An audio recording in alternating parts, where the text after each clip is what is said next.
오늘 읽으신 본문 에레미야 30장 12절로 24절 말씀을 중심으로 하나님의 손이 닿는 곳에 회복이 있습니다 라고 하는 제목으로 함께 하나님 말씀을 나누기를 원합니다. 사랑하는 성도 여러분 지금 여러분의 마음속에 아무에게도 보여주지 못한 상처 하나쯤 가지고 있지 않습니까? 겉으로는 웃고 괜찮은 척 하지만 밤이 깊어지면 다시 피어오르는 오래된 아픔, 또 누구에게 말하면 상처가 더 커질까 두려워서 그저 가슴 안에 묻어둔 그 자리 말입니다.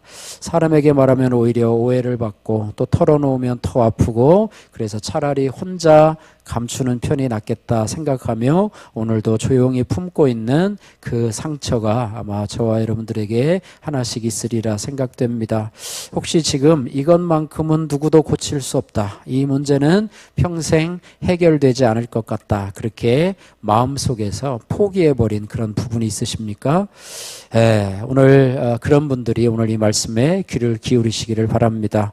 에레미야 시대에 오늘 읽은 이스라엘이 그랬습니다. 나라가 무너지고요, 삶이 무너지고 마음이 산산조각 나고 사람의 말은 위로가 되지 않고 앞으로 나아갈 힘도 남아있지 않은 그런 상태였습니다. 그럴 때 하나님은 말씀하십니다. 내 상처는 고칠 수 없고 내 부상은 중하도다. 다시 말하면 너는 너의 상처를 고칠 수 없다, 너는 방법이 없다, 그러나 그것이 나에게 있다, 이렇게 말씀하시는 것이죠. 하나님은요, 우리의 상처의 깊이를 누구보다도 더 잘 아시는 하나님이십니다. 그 어떤 사람도 닿지 못하는 그 자리, 만지면 아파서 울음이 터질 것 같은 그 자리, 심지어는 나조차도 외면하고 싶은 그 자리까지 하나님은 찾아오시는 하나님이시라고 하는 것입니다. 그리고 하나님의 손이 그 상처에 닿을 때 이제 치료의 또 회복의 기적이 시작되는 것입니다. 그래서 하나님의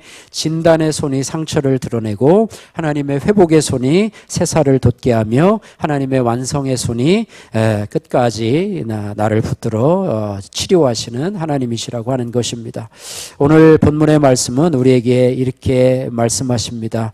그 누구의 손도 아니고 그 어떤 방법도 아니고 하나님의 손이 너의 삶을 만진다, 이렇게 말씀하고 있습니다. 이 시간 저와 여러분들의 가장 깊은 상처와 아픔, 또 포기했던 자리와 무너졌던 삶의 부분들을 그분의 손에 맡기는 그런 은혜가 있기를 소망합니다. 하나님의 손이 임하면 우리의 상처의 회복이 시작되고 우리의 눈물은 소망의 씨가 될 줄로 믿습니다. 그래서 우리가 오늘 이 시간을 통해서 하나님의 손, 우리를 회복시키는 하나님의 손은 어떤 손인지에 대해서 같이 살펴보고 은혜를 나누기를 원합니다. 여러분 자신에게 자신의 상처에 잘 집중하시면서 오늘 이 시간 말씀을 전할 때 하나님의 손이 여러분에게 임하기를 소원하고 또 간절히 기도합니다. 첫 번째로 하나님의 손은 진단의 손입니다. 한번 따라해 볼까요? 하나님의 손은 진단의 손입니다.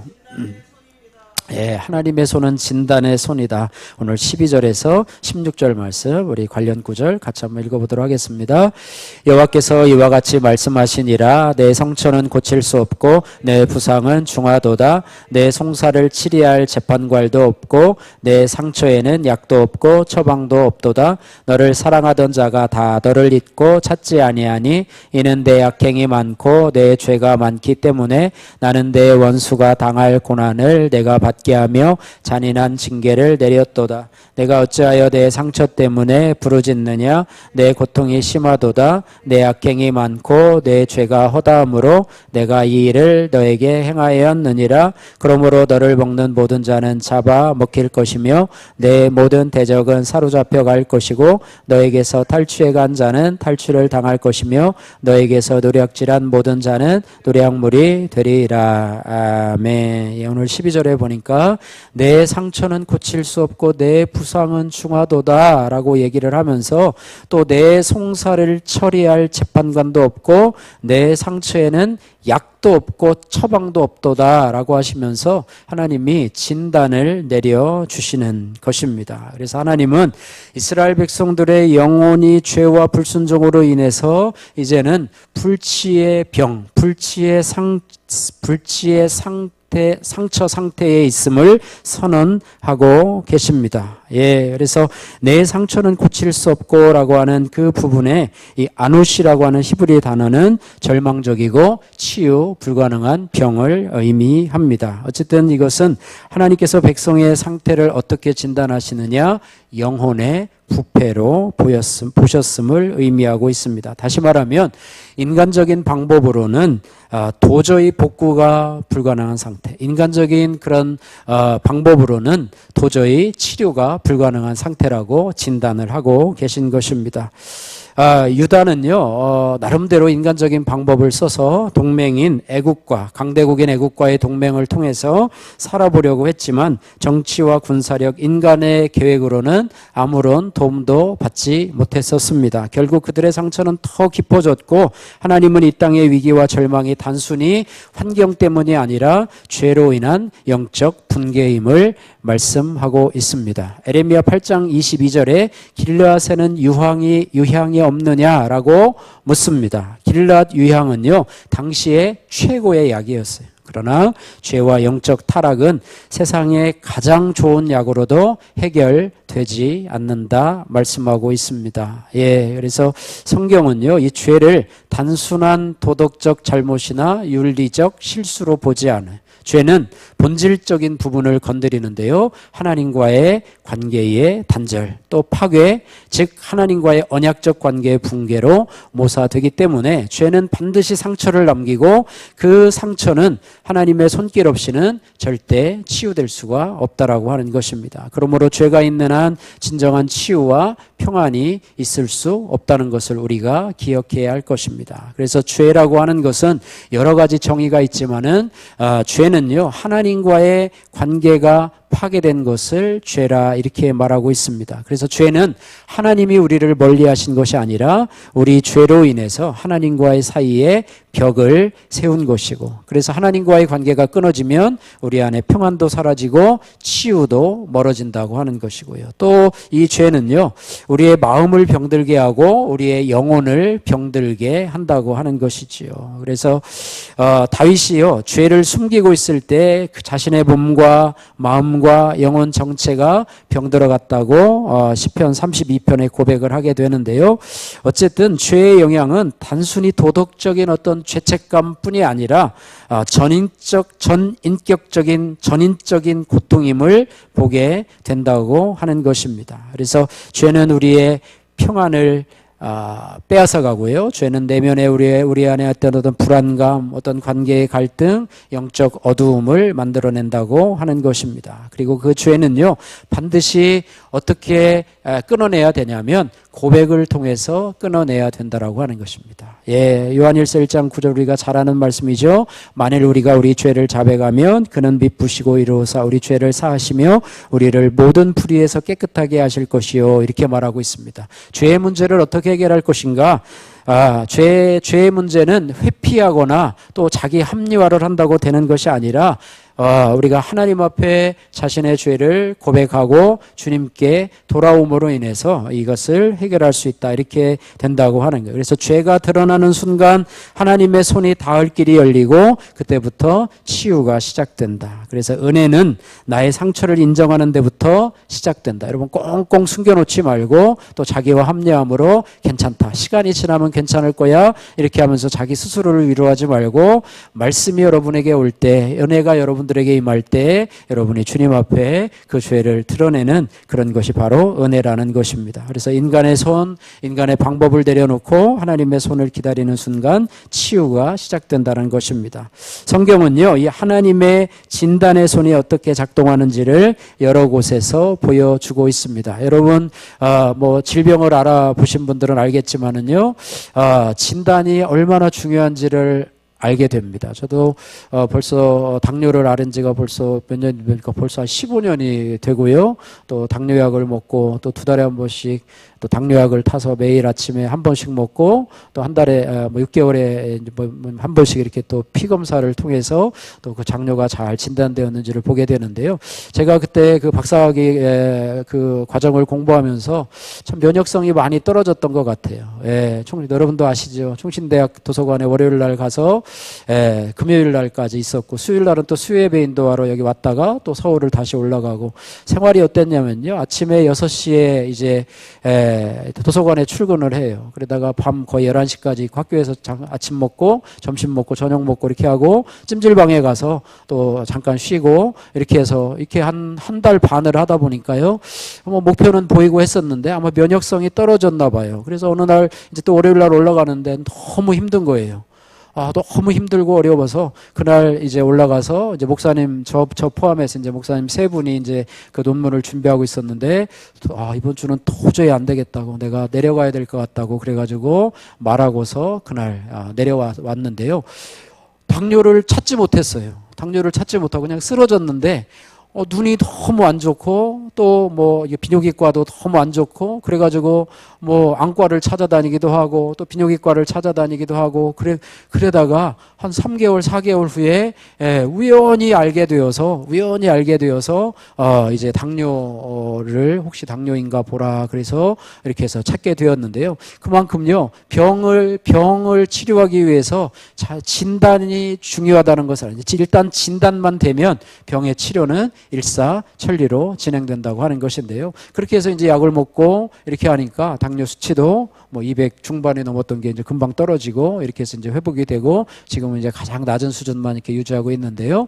어쨌든 그렇습니다. 그래서 특별히 뭐 세상의 진단, 세상 의사들의 진단도 중요하지만 하나님은 진단의 손으로 우리를 진단하시는 하나님이시다. 이렇게 말씀하고 있는데요. 하나님의 진단의 손이 어떻게 작동하시는지를 우리가 성경을 통해서 바라봐야 되는데 첫 번째로 하나님은요. 진단하시되 사람의 겉이 아니라 속을 보시는 하나님이시다. 이렇게 말하고 있습니다.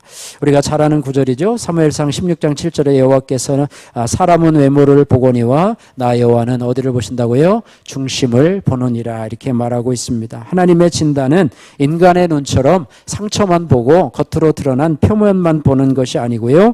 하나님의 진단의 손은 우리 심령의 깊은 곳을 보시는데 그 속에서 부패함들 또 내면의 어떤 상태들, 동기와 중심을 보시는 하나님이시다. 우리는 마음속에 깊은 것은 아무도 모를 거라고 생각하지만 하나님은 그 속에 있는 것까지도 감찰하시고 진단하시고 살펴보시는 주님이라시라고 하는 것입니다. 그래서 이스라엘 백성들의 불치의 상처도 결국 하나님께서는 겉모습이 아닌 중심에서 진단하셨다. 불순종과 우상숭배의 죄로 인한 불순종으로부터 그 상처를 진단하셨다라고 하는 것입니다. 또 하나는 뭐냐면 하나님은 이 죄의 문제를 외부 문제가 아니라 관계 파괴로 진단하고 계신다. 이렇게 말씀하고 있습니다. 이스라엘 백성들의 상처의 원인은 뭐였냐면 바벨론이 아니라요. 죄였다고 하는 것입니다. 그래서 하나님은 고난의 표면이 아니라 죄의 본질을 드러내시는 하나님이시다. 그래서 하나님의 진단의 손은 죄를 도덕적 실수가 아니라 관계의 파괴로 인정하시고 계시기 때문에 사람의 손으로는 이 상처를 절대로 해결할 수가 없다. 따라서 하나님과의 관계가 회복되지 않는 한 상처는 결국 불치의 상태로 남아있게 된다라고 하는 것입니다. 세 번째로는 하나님은요, 상처의 깊이를 정확히 짚으시는 하나님이시다. 이게 하나님은 죄가 어떻게 그 영혼을 병들게 하시는지를 드러내시는 하나님이시다. 이렇게 말하고 있습니다. 시편 38편 3절 4절에 보니까 주의 진노로 말미암아 내 살에 성한 곳이 없사오며 내 죄악이 내 머리에 넘쳐서 무거운 짐 같으니 내가 감당할 수 없나이다. 이렇게 말해요. 그래서 하나님의 손은요, 죄가 마음을 병들게 하고 감정을 짓눌러 버리고 그것이 육체까지도 영향을 주게 되고 죄책감과 두려움으로 인해서 인간을 아주 피폐하게 만든다라고 하는 것을 드러내신다 하는 것입니다. 그래서 하나님의 진단은 죄가 전인격을 병들게 한다. 이렇게 말씀하고 있습니다. 또 하나님은 겉의 재난이 아니라 속의 죄를 진단하시는 하나님이시다. 이렇게 말해요. 하나님은 외적 사건 속에서도 때때로 근본 원인을 보고 계신다라고 하는 것입니다. 이스라엘은요, 바벨론 침공이라고 하는 외적 재난 때문에 고통을 받고 있다고 생각을 했어요. 그래서 바벨론만 없어지면 우리는 이제 평화를 누릴 수 있겠다, 이렇게 생각을 할 수 있겠지만 하나님은요, 그렇게 생각하지 않으셔요. 선지자를 통해서 이렇게 말씀하십니다. 에레미야 7장 23절 24절 말씀에 내 말에 청종하라. 그러나 그들은 듣지 아니하고 자기들의 악한 마음에 끊어지지 아니한 대로 행하여, 이렇게 말씀하고 있습니다. 하나님은 이스라엘 백성들의 심판의 이유를 외부가 아닌 내부의 완고함, 말을 듣지 않는 완고함으로 진단을 하시는데, 이것이 바로 하나님의 진단의 손길이라고 하는 것입니다. 또한 하나님은 이 죄의 진단을 통해서 회복의 길을 여시는데요. 그래서 죄의 진단, 하나님의 진단의 손은 심판이 아니라 구원의 시작이라고 하는 것이죠. 우리가 의사 앞에 가서 진단을 받고 그 병이 진단을 받는 것은 그것으로 인해서 너 이 병이 죽을 병이 걸렸어라고 하는 것이 아니라 치료의 시작이 된다고 하는 것을 기억하게 될 것입니다. 요한복음 5장 6절에 내가 낫고자 하느냐라고 하는 예수님의 질문은 단순한 질문이 아니라 상태에 대한 진단입니다. 그래서 치유는 뭐로부터 시작되냐? 진단으로 시작되고, 진단은 회복의 첫 단계라고 하는 것입니다. 그래서 오늘 12절 말씀에 내 상처는 고칠 수 없고 내 부상은 중하도다 라고 하는 이 선언은요, 절망의 선언이 아니라 하나님의 손길이 필요한 상태라는 하나님의 진단의 손길이라고 하는 것입니다. 할렐루야. 그래서 상처를 숨기면 영혼은 더 깊이 병들지만 하나님의 진단의 손 앞에서 나의 상처를 드러내면 치유의 손길이 시작된다라고 하는 것입니다. 그래서 우리나라 여러분의 개인의 문제도 마찬가지고 또 가정의 문제도 또 나라와 민족의 문제도 마찬가지지만은 개인의 문제도 그런 어떤 겉으로 드러나는 그런 상태만 보고 어떤 그것을 판단하는 것이 아니라 내가 하나님 앞에 회개할 부분은 없는가, 내가 하나님 앞에 죄에 대한 부분은 없는가, 여러분 해야 되고, 가정의 문제도 또 교회의 문제도 마찬가지고 또 이 나라와 민족의 문제도 마찬가지로 내가 그리스도인으로서 내가 회개해야 될 부분은 없는가, 또 교회에 대해서 회개할 부분은 없는가, 이 한국교회가 회개할 부분은 없는가, 이런 부분을 우리가 할 때 하나님의 진단의 손이, 정확한 진단의 손이 이 나라와 민족 또 우리 교회, 여러분의 가정, 여러분 자신에게 임하게 될 줄로 믿습니다. 여러분 어떻습니까? 여러분 상처를 숨기면 영혼은 더 깊이 병들지만 하나님의 진단의 손 앞에서 나의 상처를 드러내면 치유의 손길이 시작된다라고 하는 것입니다. 자, 두 번째로 하나님의 손은 어떤 손인가 하면 회복의 손이라고 하는 것입니다. 하나님의 회복의 손이 닿는 순간에 우리에게 치료가 이미 시작되고 회복이 이미 시작된다라고 하는 것이죠. 17절에서 22절 말씀 같이 한번 읽겠습니다. 17절에서 22절.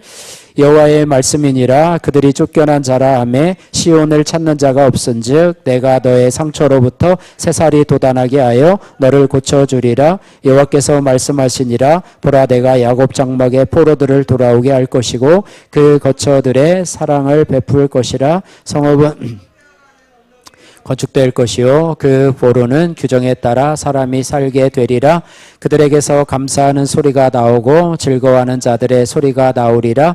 내가 그들을 번성하게 하리니 그들의 수가 줄어들지 아니하겠고 내가 그들을 존귀하게 하리니 그들은 비천하여 지지 아니하리라. 그의 자손은 예전과 같겠고 그 회중은 내 앞에 굳게 설 것이며 그를 압박하는 모든 사람은 내가 다 벌하리라. 그 영도자는 그들 중에서 나올 것이요 그 통치자도 그들 중에서 나오리라. 내가 그를 가까이 오게 하리니 그가 내게 가까이 오리라. 참으로 담대한 마음으로 내게 가까이 올 자가 누구냐? 여호와의 말씀이니라. 너희는 내 백성이 되겠고 나는 너희들의 하나님이 되리라. 아멘. 예. 17절에 보면은요, 어떤 전환점과 같은 어떤, 이 12절에서 24절에 어떻게 보면 전환점과 같은 터닝 포인트와 같은 말씀이 17절인데요. 17절 말씀을 보면은 내가 너의 상처로부터 새살이 돋아나게 하여 너를 고쳐주리라. 이렇게 말씀하고 있습니다. 하나님의 손은 무슨 손인가 하면 회복의 손이다. 이렇게 말씀하고 있습니다. 하나님께서는요, 상처를 진단하신 후에는 상처 위에 위에 이 회복의 손을 얹어 주시는 하나님이시다 이렇게 말해요. 여기서 고쳐주리라고 하는 이 단어, 고치다라고 하는 이 히브리 단어는 라파라고 하는 히브리 단어인데요. 의사가 단순히 환자를 낫게 하다가 아니라 의사가 상처를 직접 만지고 닦아내고 압박하고 치료한다라는 그런 의미를 가지고 있어요. 그래서 하나님은 멀리서 치유가 될 것이다 라고 명령만 하시고 치유하시는 분이 아니라 우리의 상처의 자리로 직접 오셔서 손을 대시는 하나님. 예, 그래서 성도의 상처는요, 단순히 시간만 지나면 낫는 상처가 아니라 하나님의 손이 닿지 않으면 절대 치유할 수 없는 상처라고 하는 것입니다.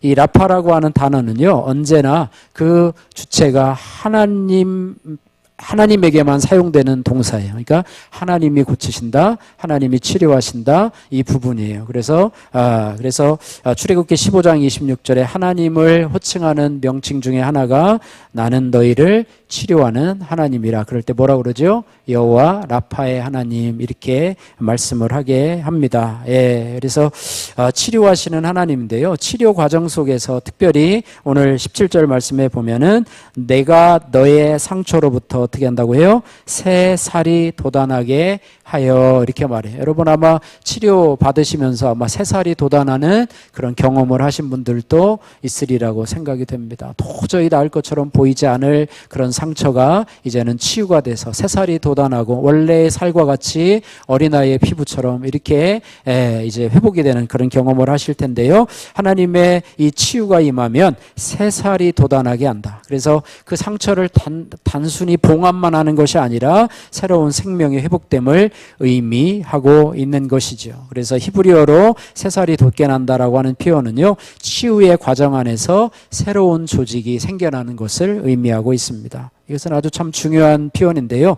하나님이 하시는 치유의 성격에 대해서 말하고 있는데 하나님의 치유는 단순히 상처를 덮어두거나 피 흘림을 멈추게 하는 지혈 정도가 아니라 상처난 부분에 새로운 생명을 다시 자라나게 하는 것이죠. 그래서 상처를 없애는 수준이 아니라 상처난 곳에 새 생명을 창조하시는 회복의 역사가 일어난다고 하는 것입니다. 그래서 하나님은 우리의 쓰러진 자리, 또 실패의 자리, 눈물의 자리 위에 새 살을 돋게 하시는 하나님. 할렐루야.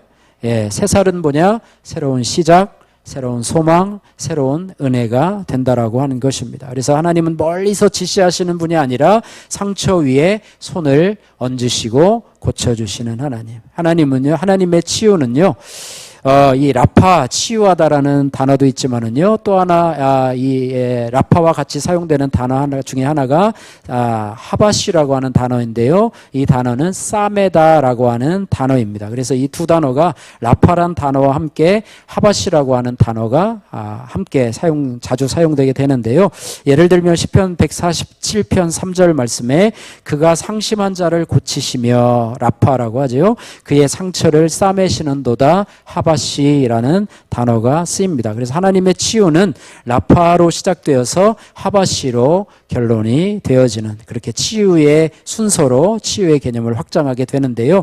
이 하바시라고 하는 단어는요, 붕대를 감아주는 손의 움직임을 가리켜 준다라고 하니 붕대 감아준다. 여러분 뭐 드레싱이라고 이게 많이 하는데요. 싸메다라고 하는 히브리어 단어는요, 의사가 환자에게 붕대를 감아주는 드레싱의 동작을 표현하는 말입니다. 이 단어에는 손으로 상처를 눌러서 지혈을 하고 천을 감아서 고정을 하고 아픈 부위를 보호하는 세심한 손길의 의미가 여기 하바시에도 담겨 있다라고 말씀하는 것입니다. 그래서 하나님의 손은요, 폭풍과 같고 때로는 번개광 같은 그런 손이 아니라 우리의 상처를 감싸 안아주시고 보호하시는 아주 세밀하고 또 따뜻한 손이라고 하는 것을 우리가 알 수가 있습니다. 이 단어는요, 이사야 61장 1절에도 사용이 되는데요. 마음이 상한 자를 고치며 라고 할 때 하바시라고 하는 단어가 사용되었는데 하나님은 상처를 외면하지 아니하시고 그 위에 손을 얹어서 싸매시는 그런 세밀하신 하나님이시다. 이것을 보게 됩니다. 그리고 이 하나님의 고치심, 치유의 이것은요, 단순한 상태의 회복이 아니라 이제는 관계의 회복으로 나가게 된다. 이렇게 말씀하고 있습니다. 오늘 22절 말씀 같이 한번 읽겠습니다. 22절.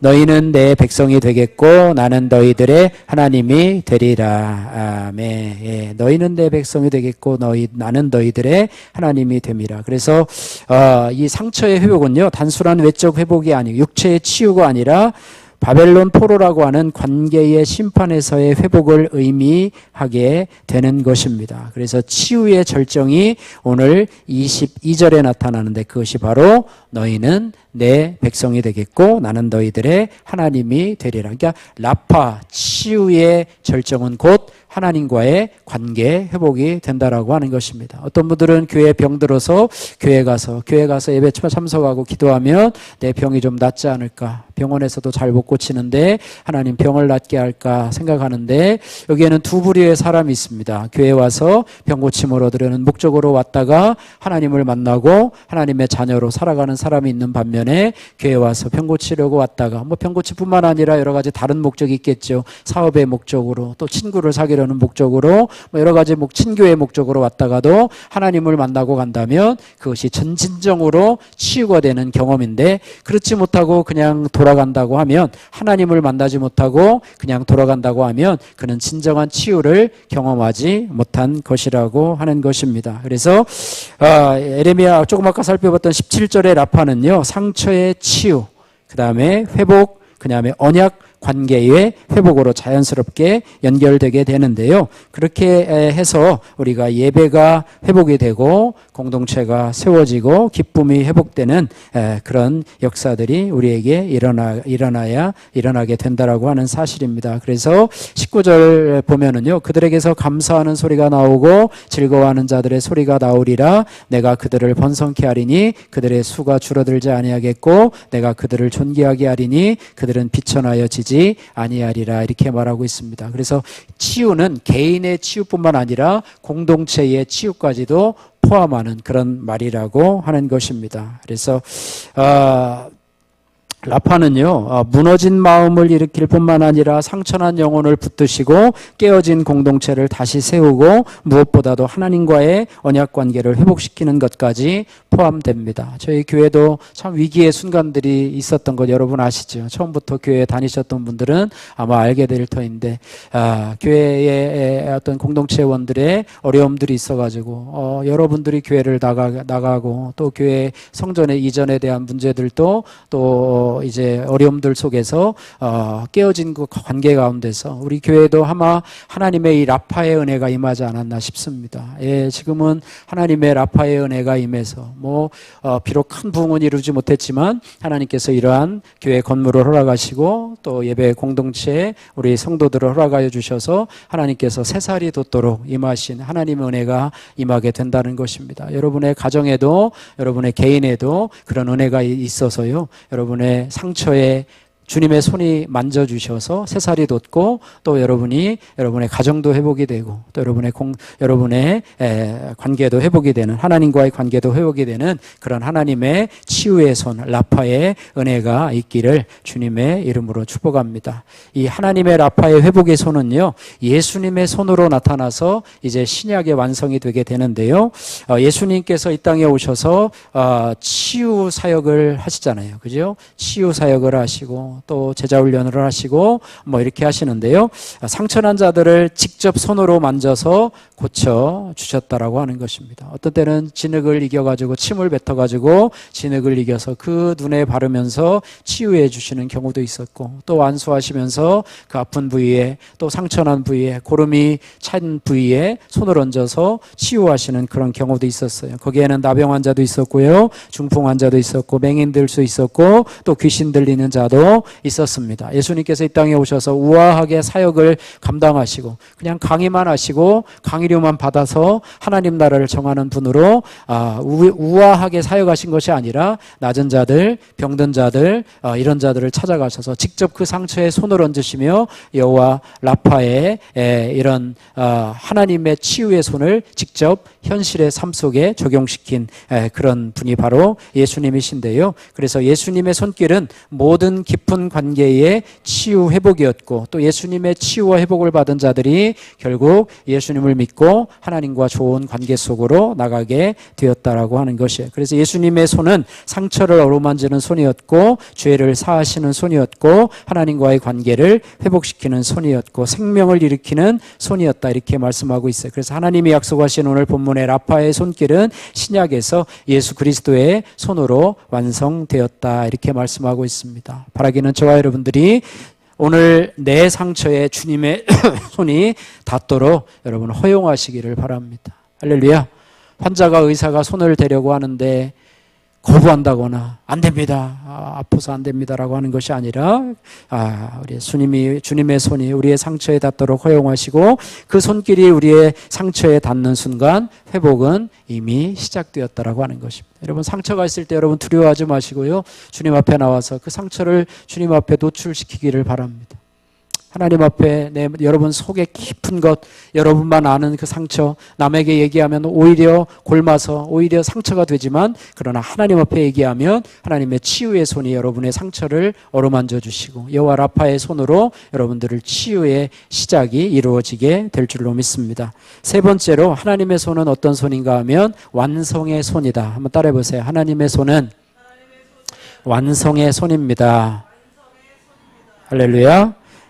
하나님의 손은 완성의 손이다 이렇게 말하고 있습니다. 그래서 하나님은요 백성을 고치시고 또 회복시켜 주시고 다시 세우시겠다고 약속을 해 주셨는데요. 하나님의 이 완성의 손은 뭐냐면 폭풍 속에서도 목적을 향해서 흔들림 없이 일하시는 하나님의 손이라. 오늘 23절 말씀 같이 한번 읽겠습니다. 23절 보라 여호와의 노여움이 일어나 폭풍과 회리 바람처럼 악인의 머리 위에서 회오리 칠 것이라. 하나님은요 때로는 폭풍과 같은 방식으로 회오리 바람과 같은 강력한 방식으로 개입을 하십니다. 여기서 폭풍과 회오리 바람처럼이라고 하는 표현은요 하나님의 역사심이 갑작스럽고 또 막힘이 없으시며 저항할 수 없고 방향이 분명하며 힘이 완전함을 보여주는 상징입니다. 그래서 하나님의 이러한 손이 펼쳐지게 되면 어떠한 세력도 막을 수가 없다라고 하는 것이죠.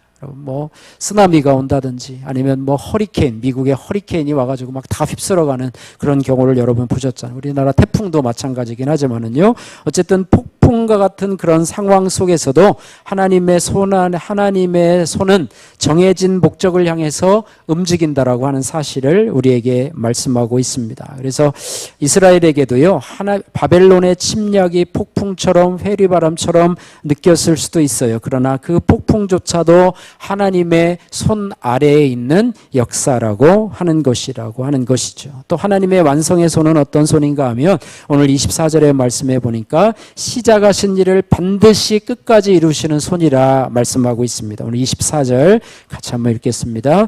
여호와의 진노는 그의 마음에 뜻한 바를 행하여 이루기까지는 돌이키지 아니하나니 너희가 끝날에 그것을 깨달으리라. 아멘.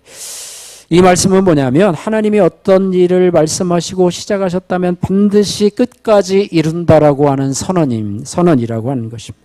그래서 이루기까지라고 하는 말은 히브리어 동사 아사가 사용되는데요. 이것은 단순히 행한다가 아니라 완성하다 혹은 온전히 이루다, 마무리하다라고 하는 뜻이 포함된다고 하는 것입니다. 그래서 하나님의 손은요, 도중에 멈추지 않고 실패하지 않고 상황에 흔들리지 않고 인간의 방해에도 좌우되지 않으며 하나님이 정하신 뜻이 완성될 때까지 일하시는 손이라고 하는 것입니다. 할렐루야. 여러분 나라에 대해서 걱정 많이 하시는데 보이지 않는 하나님의 손이 일하고 계십니다. 할렐루야. 이런 폭풍과 같은 회오리 바람과 같은 이 상황 속에서도 하나님은 일하고 계시는 하나님. 할렐루야. 그래서 하나님의 완성의 손은요, 심판이라는 것 또 정화시키며 회복이라고 하는 그런 구속의 전체 흐름을 끝까지 이끌어 가시는 것이라고 하는 것입니다. 여호와의 노여움이 폭풍처럼 일어나는 이유는 단순히 파괴시키려는 것이 아니라 악을 제거하시려는 정화의 손길이라 이렇게 말해요. 태풍이 오면 모든 것을 다 뒤집어 놓고 이렇게 하잖아요. 그런데 여러분 아시다시피 바닷물을 다 이렇게 뒤집어 놓음으로 인해서 바다가 정화시키는 그런 작용도 한다고 그래요. 예, 그런 것처럼 하나님의 이런 노여움의 폭풍과 같은 것은 회복을 가로막는 죄의 세력을 제거하려는 손길이다라고 말씀하고 있습니다. 어떻게 보면 우리 대한민국이 지금 어려운 가운데 있는데 이 모든 것들이 하나님께서 우리나라를 더 정화시키려고 하시는 하나님의 손길인 줄로 믿습니다. 할렐루야. 예, 그래서 하나님은 회복을 시작하시는 하나님, 그리고 그 회복을 완성될 때까지 절대로 멈추시지 않는다는 손이다. 그래서 하나님의 손은 회복의 손이면서 동시에 완성의 손이 되는데 그것을 우리는 마지막 날에 깨닫게 된다. 마지막 날에 우리는 하나님의 완성의 손을 깨닫게 된다. 24절 마지막에 보니까 너희가 마지막 날의 일을 깨달으리라 이렇게 말해요. 지금은 폭풍처럼 보이지만 마지막 날에는 심판도 흔들림도 눈물도 고통도 모두 하나님의 완전한 회복을 이루기 위한 과정이었음을 깨닫게 된다는 거예요. 우리 개인도 우리의 가정도 여러분의 자녀들의 문제도 이 교회의 문제도 여러분 이 나라와 민족의 문제도 그 당시에는 힘들고 어려운 일이었지만은 그러나 그 모든 것들도 하나님의 완전한 회복을 이루기 위한 과정이었다는 것을 깨닫게 된다라고 하는 것입니다. 우리는 지금 한 치 앞도 볼 수 없는 여러분 고난 가운데 있다고 한다면 그 속에서도 하나님의 완성의 손을 여러분 신뢰하시기를 주님의 이름으로 축복합니다. 지금은 우리가 다 이해할 수 없어요. 왜 이런 일이 일어났는지 도저히 이해할 수 없고 내 머릿속으로는 수긍이 되지 않지만 결국 하나님은 이 모든 것을 완성하시는 하나님, 얼마나 감사한지 몰라요. 저와 여러분들이 하나님이 중간에 포기하시는 하나님이시라고 한다면 여러분 그냥 교회를 떠나시는 게 좋을 것 같아요. 그죠? 하나님을 믿다가 중간에 포기해요. 내가 너를 구원했다 그러는데 나중에 보니까 내가 잘못 생각했어. 내가 힘이 부족해서 너 그냥 지옥에 가. 뭐 이렇게 하는 분이 아니라 하나님은 나를 붙잡아서 하나님의 자녀로 세워놨으면 나를 끝까지 포기하지 아니하시고 끝까지 어디까지 끌고 가요? 천국까지 끌고 가시는 하나님. 따라해보세요. 나는 지옥 가기는 글렀다. 반드시 천국에 가는 그런 확신이 우리 가운데 있어야 된다는 거예요. 오늘은 천국 갔다. 또 조금만 죄지면, 내가 무슨 천국에 가. 죽어봐야 알지. 천국 못 갈 것 같아. 내가 하는 게 현찮은데. 이렇게 하지만 하나님은 끝까지 내 손을 놓지 않고 내가 주님의 손을 놓는다 할지라도 주님은 내 손을 놓지 않으시는 하나님. 할렐루야. 완성의 손이신 하나님이신데요. 하나님이 시작하신 일을 반드시 이루시는 하나님이심을 보여주는 대표적 성경 구절이 빌립보서 1장 6절 말씀에 있습니다. 여러분 잘 아시죠? 너희 안에 착한 일을 시작하신 이가 그리스도 예수의 날까지 이루실 줄을 우리는 확신하노라. 할렐루야. 우리 안에 착한 일, 구원의 씨앗을 심어 놓으신 그분, 착한 일을 시작하신 이가 그리스도 예수의 날까지 이루실 줄을 우리는 확신하노라 말씀하고 있습니다. 씨앗만 심어 놓으시고 우리를 방임해 놓았다면 우리 가운데서 천국 갈 사람은 한 사람도 없어요. 저를 포함해서.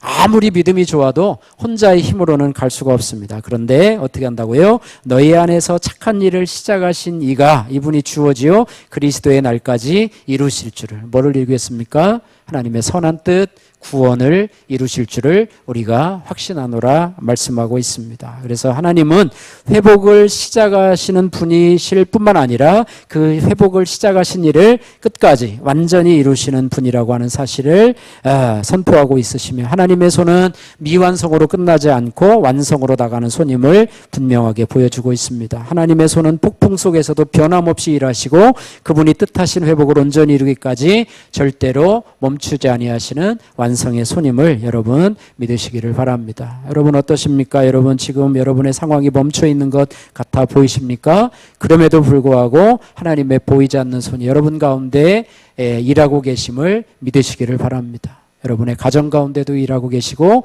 여러분의 자녀들 가운데도 일하고 계시고 또 이 교회 위에도 또 한국의 교회 위에도 또 이 나라와 민족 위에도 하나님의 보이지 않는 손이 지금도 일하고 계심을 할렐루야. 믿으시기를 바랍니다. 예. 말씀을 정리합니다. 오늘 우리는 하나님의 손이 어떤 손인지를 다시 한번 살펴보았는데요. 하나님의 손은 우리의 상처를 정확하게 들여다보시는 진단의 손입니다. 우리가 외면하고 싶었던 죄의 자리, 실패의 자리, 아픔의 자리를 하나님은 피하지 않으시고요. 하나님은 그것을 직면하게 하시고 그것을 인정하게 하시고 그것으로부터 새 일을 시작하시는 하나님이십니다. 그래서 하나님의 진단은 정죄가 아니라 회복을 열기 위한 하나님의 은혜의 손길이라고 하는 것입니다. 그리고 하나님은 그 상처 위에 친히 손을 얹어서 회복의 손을 펼치시는 하나님이십니다. 사람이 만지면 더 아파지는 자리라 할지라도 하나님의 회복의 손이 닿으면 거기에 새살이 돋는 줄로 믿습니다. 사람이 버린 자리라도 하나님이 만드시면 새로운 가능성이 피어나게 됩니다. 무너진 관계가 다시 이어지고 잃어버린 예배가 다시 살아나고 내 마음의 폐허 같은 곳에 이제 하나님이 다시 성전을 세우십니다. 그래서 회복은 상처가 사라진 것이 아니라 상처 위에 하나님이 임하시는 것입니다. 그러나 하나님은 여기서 멈추지 아니하십니다. 우리 하나님은 시작만 하시는 분이 아니라 끝까지 이루시는 완성의 손이시라고 하는 것입니다. 폭풍 속에서도 그 손은 흔들리지 않고 인간의 실패와 상황의 흔들림에도 방향을 잃지 않으시는 하나님이십니다. 하나님이 정하신 뜻은 반드시 이루시고 시작하신 회복은 반드시 완성됩니다. 저와 여러분들이 지금은 비록 이해하지 못해도 마지막 날 하나님은 이 모든 일 위에 그의 선하신 손길이 있었음을 깨닫게 하실 것입니다. 바라기는 인생의 상처가 깊다고 여러분 결코 포기하지 마십시오. 네, 이 상처는 내가 평생 지고 가겠다라고 하지 마시고 하나님 앞에 여러분의 상처를 드러내 놓으시기를 바랍니다. 하나님의 회복의 손이 여러분의 상처 위에 임할 때 거기에 새살이 돋고 새살이 돋고 하나님과의 관계의 회복이 반드시 일어나고 여러분을 붙드시되 끝까지 붙드시는 하나님, 완성의 손 되시는 하나님을 붙잡으면서 여러분이 끝까지 믿음으로 승리하시고 여러분의 폭풍과 같은 상황 속에서 좌절하고 또 낭망한다 할지라도 여러분 그 속에서 일하고 계시는 하나님의 손을 반드시 믿으시고 살아가시는 은혜가 있기를 주님의 이름으로 축복합니다.